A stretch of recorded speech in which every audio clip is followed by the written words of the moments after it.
Good evening, and thank you for being here. I'm Dr. Mary Neal, and I'm going to talk to you tonight about death, because how you understand death directly determines how you experience life.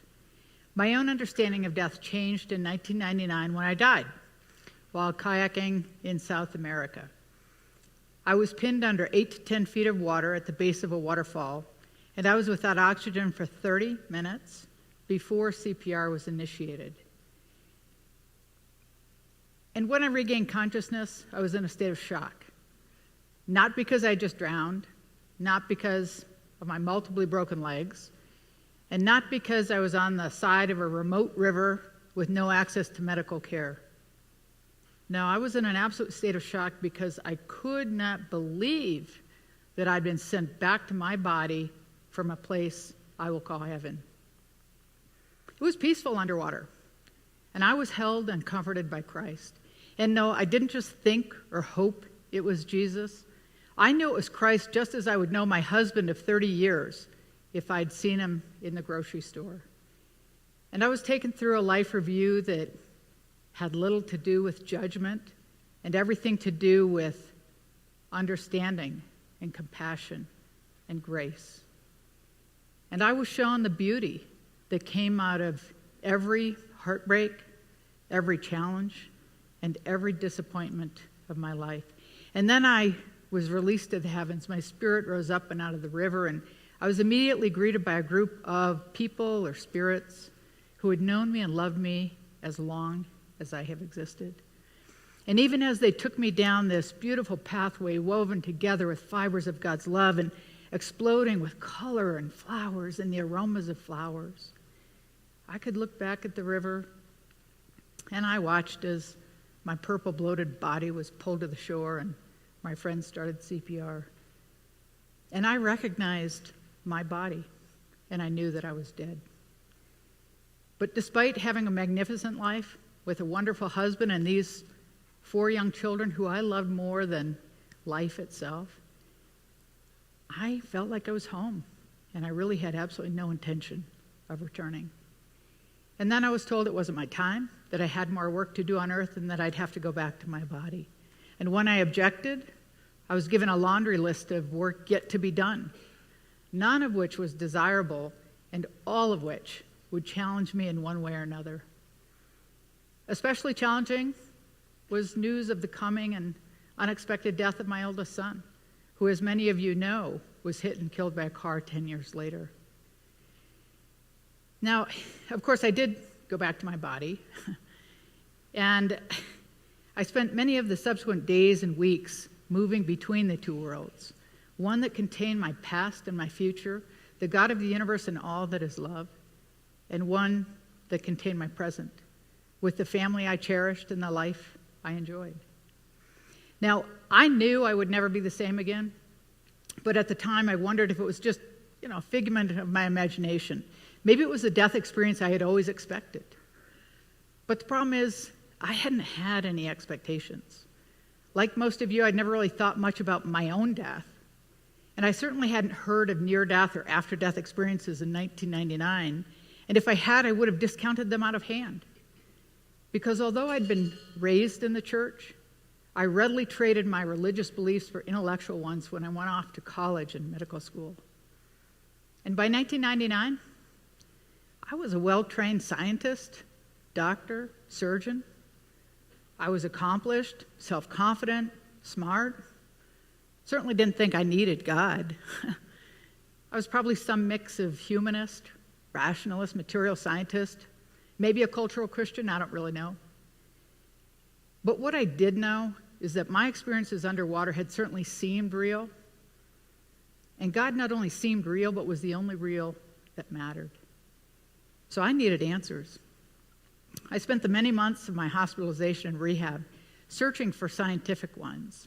And first I looked to my medical records and the people who'd been at the river, and then really fueled by a desire to discount everything I'd been told, I then read extensively about drowning, about the physiology of a dying brain, about anoxia, dreams, hallucinations, seizures, neurotransmitter dumping.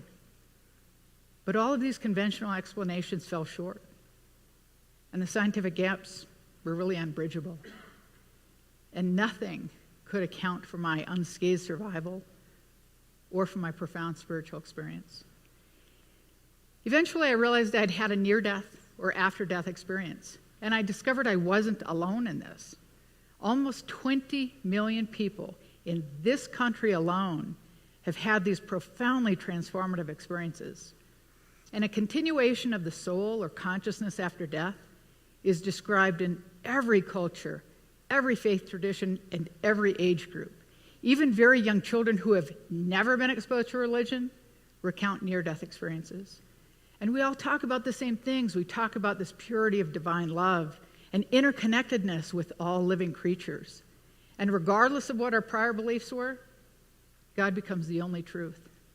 In fact, 75% of atheists encounter a being that they identify as either Jesus or God. And our understanding of death forever changes. Fear disappears, and we all look forward to going home again one day. Now, maybe you understand death as a resurrection or a day of judgment or a spin into another lifetime, or maybe just the dissolution into the energy of the universe. Or maybe you think it's just a hole in the ground waiting to be filled. But what you think about death is important. And I'm here tonight to tell you that death is nothing more than the doorway to home. And it is the very existence of this home that brings context, purpose, and meaning to our time here on earth. Now, to help you understand this idea, I'm going to tell you a story about my childhood home. Now, when I grew up, I loved my home. I loved everything about it. I loved my family, my friends, my neighborhood, my little dog, the trees, the stream behind the house. I loved fresh-cut grass. When I was home, I felt comfortable and content. I felt safe and secure and loved, and I really never wanted to leave. But then one day, I went off to summer camp. Now, I knew I'd be challenged. I was a little nervous. I'd never been away from home, didn't know what to expect. I assumed that I would learn and grow and maybe become a better me. And I did. It was great. I learned to swim and sail and water ski.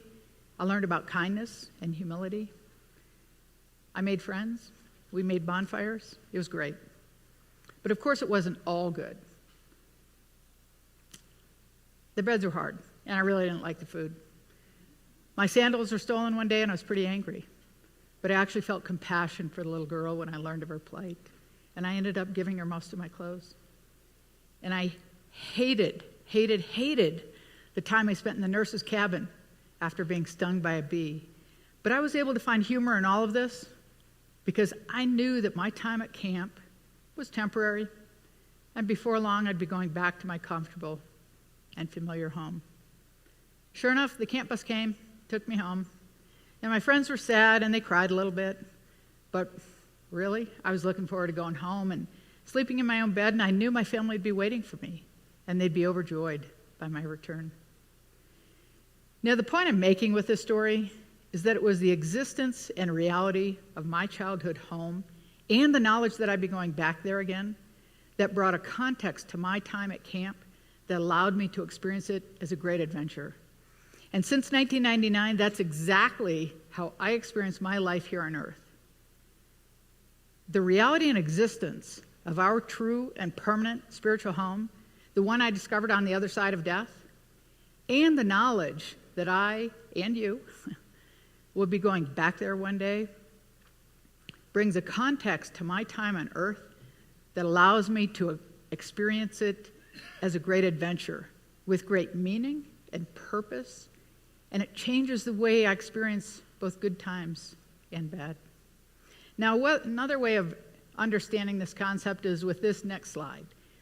Many of you will immediately see the white cup, and some of you will see the blue faces, and which you see is a matter of focus and perspective. If you focus entirely on the cup, you'll miss the blue faces that give it context. And if you focus entirely on the faces, you'll miss the beauty and the purpose of the cup. Now imagine for a minute that this white cup represents our lifetime here on earth. And the blue faces represent the people and the love and the reality of our home. Without the background of our home and the faces within it, this white cup of life becomes nothing but potential. Now, the relationship between my childhood home and camp, or the faces and the cup, is the same relationship that exists between our true spiritual home and our time on earth.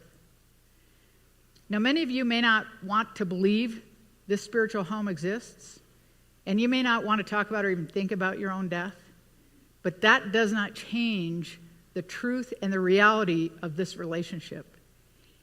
And I encourage you to wake up. Wake up to the potential of your life. And I'm not talking about choosing to live differently or more intentionally. I'm talking about experiencing the profound transformation of your daily life, of who you really are, how you live and why you live, that occurs only when you live in the context of our true spiritual home. Metaphysical questions become important. Problems become opportunities. Love becomes the only thing that really matters. And the door to experiencing God's presence in your daily life begins to open. And most profoundly, joy. Joy that transcends circumstances will become a state of being. I can honestly tell you that even in my deepest, darkest days of sorrow and grief after the loss of my son, I still experienced great joy, because that is the power of this transformation. And that is why I encourage you, now I challenge you tonight to put aside your excuses, put aside your complacency, get rid of your intellectual barriers and sit with your thoughts. Actually question your current beliefs. Go home and do some research, collect your own data, and try to prove what I'm saying wrong, because I know you can't. And I know that even without your coming close to death, if you honestly undertake a process of spiritual exploration and discovery, your daily life will change for the better in ways that you have no ability to even imagine. Thank you for listening.